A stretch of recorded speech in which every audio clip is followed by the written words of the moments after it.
All right, hello everybody.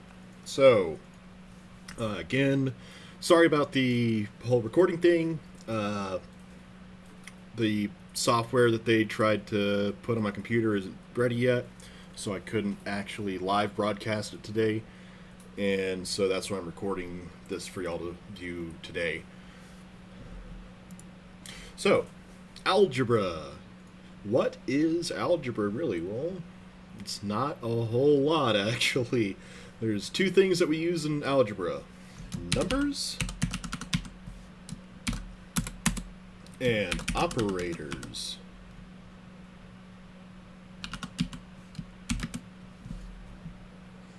Okay, so numbers, I'm pretty sure everybody's quite familiar with what numbers are, and operators, maybe you haven't heard of those before. Those are the things that we use to put numbers together. Things like add, subtract, multiply. Where is that on my keyboard? There we go. Multiply and divide. Now we can also put other things in here like powers or exponents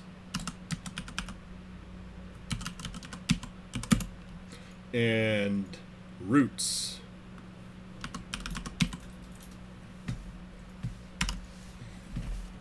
There are a few other operators that we will get to later on in the semester, but for right now we're just going to focus on those: add, subtract, multiply, divide, powers, and roots, or exponents and roots. But let's go back up to numbers real quick. Now, you may think you know numbers, but there are several types of numbers, actually. First, let's look at the most common ones that you're probably mostly familiar with, and those are the real numbers. And real numbers are numbers which we, as humans, understand the value behind. So,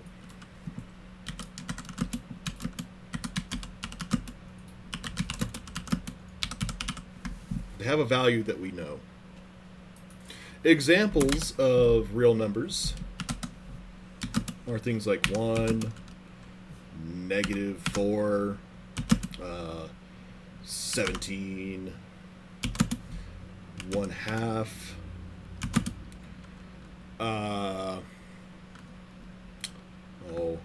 How about square root of 2?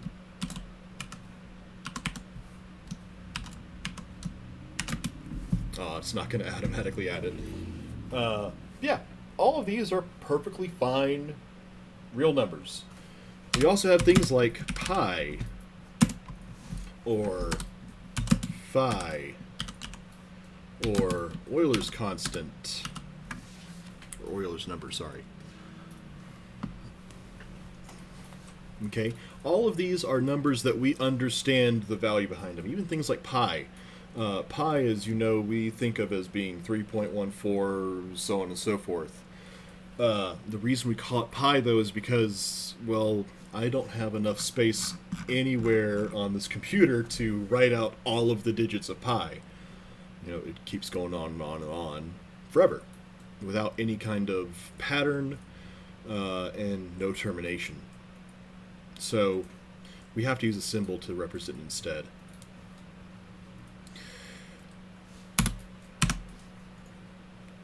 So there's another type of number, though. If we have real numbers, then that means that there's other numbers that are not real, and we call those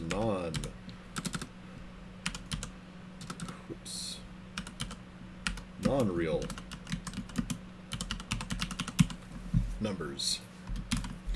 These are numbers that we don't really have a value behind.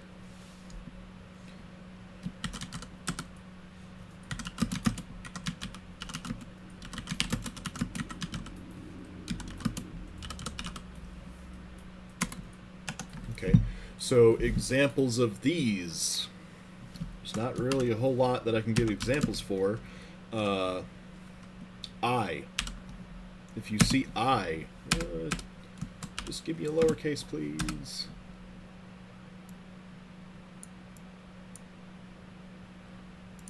It's not going to let me lowercase it. That's a lowercase I. 2 plus 7i is another example of one of these. You can probably see a trend coming out here. This I thing is kind of weird. So I equals the square root of -1. In fact, anytime that we have negative numbers underneath a square root, we get these weird I things. And I'll show you what I mean by that. So imagine that we have the square root of 4. Okay, so what is the square root of 4? Well, most of you are probably looking at the screen and saying, it's 2. That's true, but you're only halfway there, actually. The square root of 4 is 2 and -2. So, again, what we're talking about when we're thinking about square roots is what times itself equals this number underneath this root. So 2 times 2 equals 4. That's why we can say square root of 4 is 2.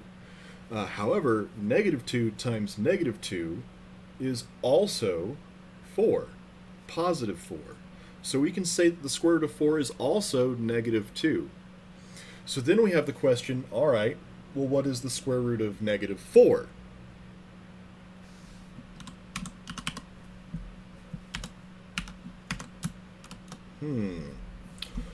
Well, we can't use 2, and we can't use -2, because both of those, if we were to square them, would come out to be positive 4. We want a -4.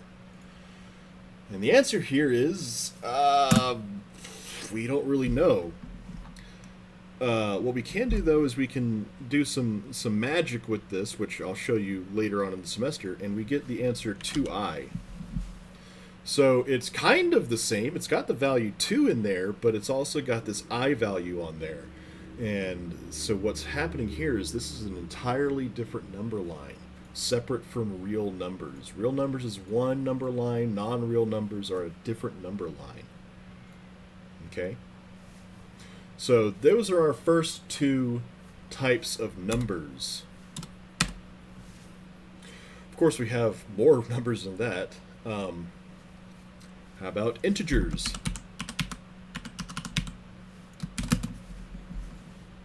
Okay, first of all, I need to make this note. Integers are part of real numbers.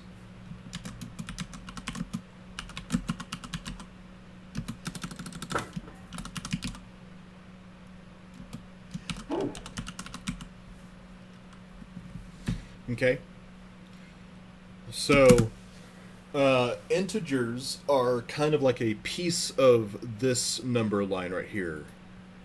And what makes integers separate from some of these numbers here is that they are whole numbers. They're not got pieces left over on them, they're whole numbers.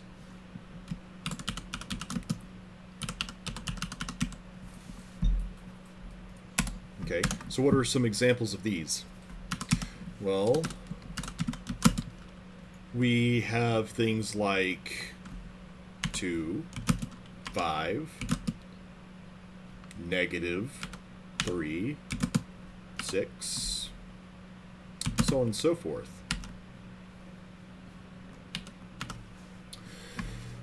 Integers are all the whole numbers, including positives and negatives.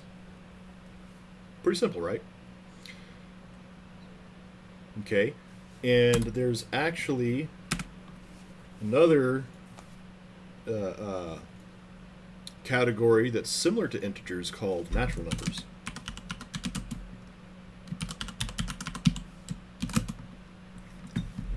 We tend to think of these as what we call the counting numbers.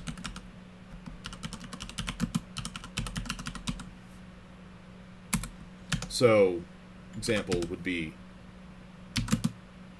1, 2, 3, 4, 5, 6, so on and so forth.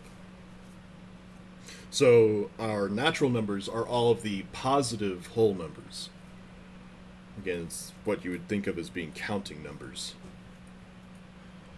All right. Are there any more? Yeah, there's one more breakout of these. So we have rational numbers.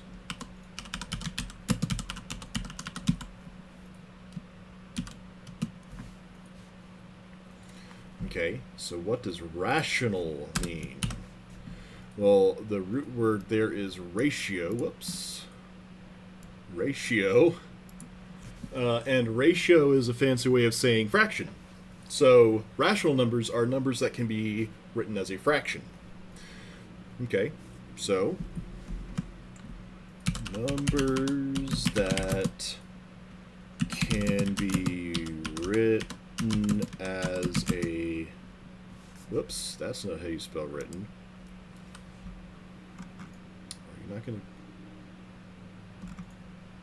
Well, that's just useless.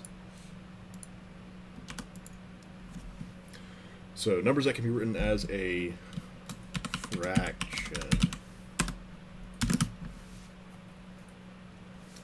So examples of these. Obviously we have fractions in here. Things like 1/2, 2.3. Yeah, you can write 2.3 as a fraction. That's 2 3/10. So a 2 and then 3/10. Also, integers can be rational. 2, in other words, would be 2/1. You know, we can easily make a whole number into a fraction by putting it over 1. Same thing with our negatives. So up here on integers, I want to add that it is a part of rational numbers.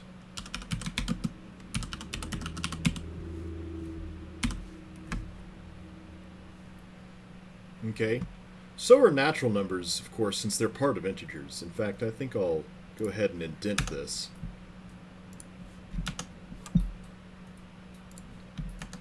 Give that one more indent.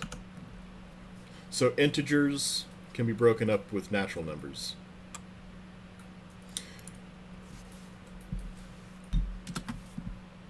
Okay, so if we have rational numbers, do we have numbers that are not rational? Yeah, absolutely.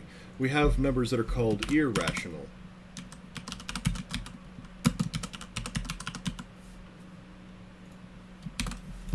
Okay, so what do they look like? Those are those other numbers that I was talking about before. Things like pi, phi, e, so on and so forth.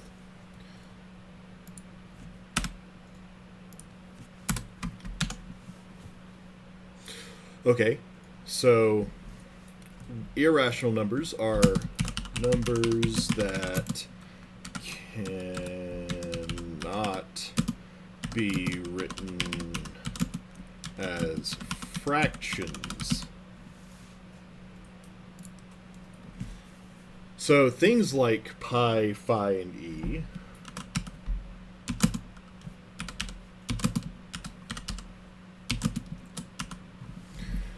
they can't be written as fractions. And so go back to thinking about pi, 3.14, so on and so forth. If it ever terminated or had a pattern to it, we could use that to make it into a fraction. It would be 3 and then something over something else. But because there's not a pattern to those decimals, and those decimals never actually end, then we can't make any kind of fraction out of that. So both of these, I should also add, are part of real numbers.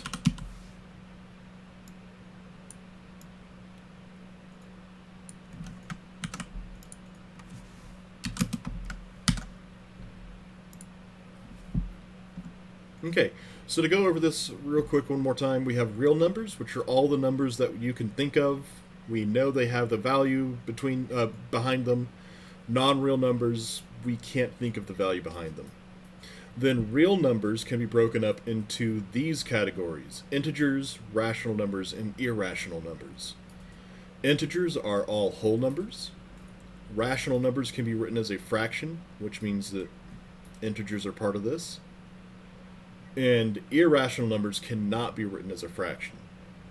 Natural numbers, this other category here, is part of integers because it is all the whole numbers, which means it is also part of rational numbers, since all of these can be written as fractions. And so those are the type of numbers that we're going to be dealing with this semester. Again, real numbers, non-real numbers, integers, rational numbers, irrational numbers, and of course natural numbers. So what do we do with all these numbers now that we have them? Well, we put them together with operations, or operators. Okay? So, one thing to note here. Operations have an order to them. It's called the order of operations. So, here's that order. First, do your parentheses. Whatever's in the parentheses, do those.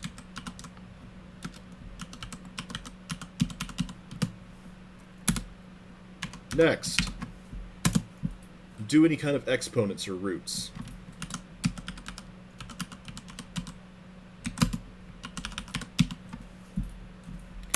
Third, do your multiplication and division.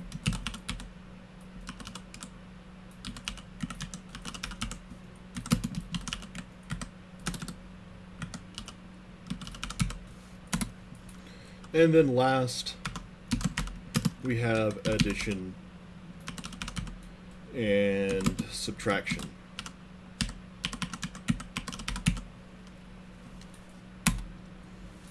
Okay, so again, this is called the order of operations.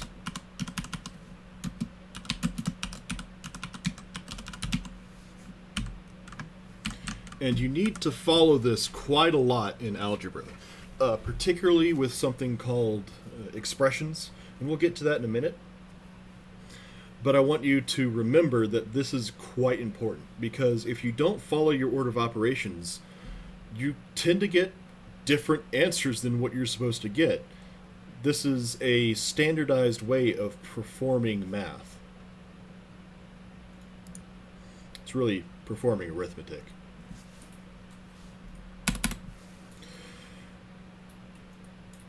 Okay. So, what can we use these operations in? Two things, really. Expressions. And, whoops, where did I lose my cursor at? There we go. Expressions and equations. So, expressions. An expression is a group of numbers that's put together with operations and has some value behind it. So, let me write that out for you.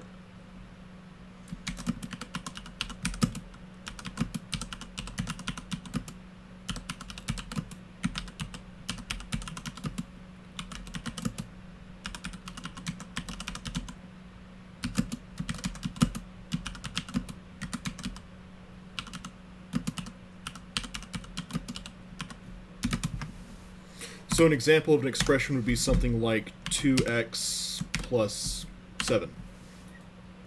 Okay. Now what makes this an expression is that it's more than one number.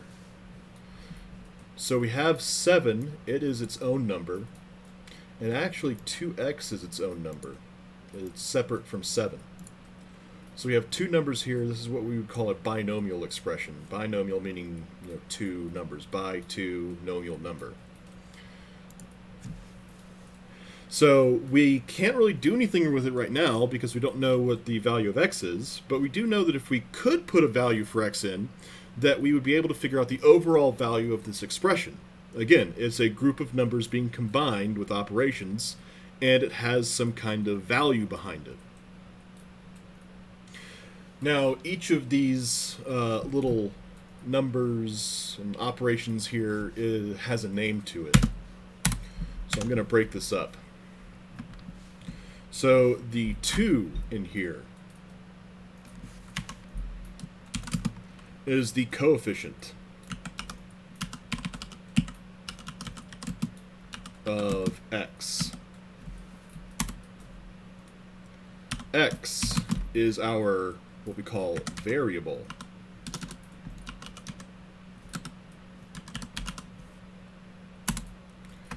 Seven is what we call a constant.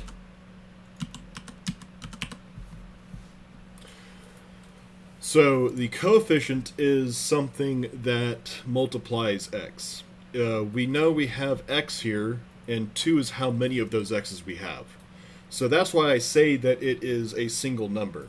Because really, like I said, we have x, and then 2 is just telling us that we have 2 of those x's. So it's a single number. X is a variable. We call it a variable because we can vary it. We can put whatever we want in there. It doesn't really matter. Okay? And the constant is called a constant because it doesn't change. This 7 is always going to be a 7. We can't change that 7 and still have the same expression. If we change that 7 to something else, we have a completely different expression. So it's a constant. It has to stay constant. Okay, so how about equations? What are equations? Equations do a little bit different kind of thing. Instead of just being combinations of numbers and operations that has a value, it compares values.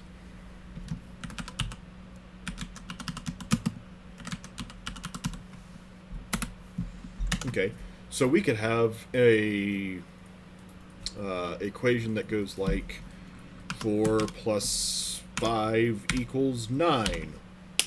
Okay, so separating this out, we know that 4 plus 5 has a value, and we know that 9 has a value, and what the equation is doing is this says these must be exactly the same. They must have the same value behind them. So 4 plus 5 and 9, do they have the same value behind them? Yeah. And so this equation works. Another example, something like 4x minus 2, or let's do 1, equals, I don't know, 3x plus 5. Okay, so we have expressions here. We have an expression on this side, which we know represents a value. Expressions have some kind of value behind them. We have 3x plus 5 here. Again, an expression, we know they have some kind of value behind them. And the equation, the equal signs there, is saying that they must be exactly equal to each other. So 4x plus 1 must have the same value as 3x plus 5. And we can use that information to try and solve this thing and get a value.